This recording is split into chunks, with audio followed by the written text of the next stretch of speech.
যুবক ছেলেটার পাও জড়া ধরে বলে, আমি ইসলাম কবুল করব, আমি তোমাকে বিবাহ করব। চিৎকার দিয়ে বলুন মারহাবা। যুবক ছেলেটা কান্দে, বিপদ বাল্য ছাড়া কমল না।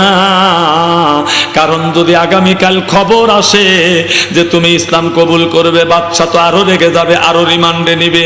অতএব একটা কাজ করো, দরজা খোলো, দেখো তো কোনো যানবাহন পাওয়া যায় কিনা, আমরা দুইজন এই পাপের রাজ্য থেকে পালিয়ে যাব।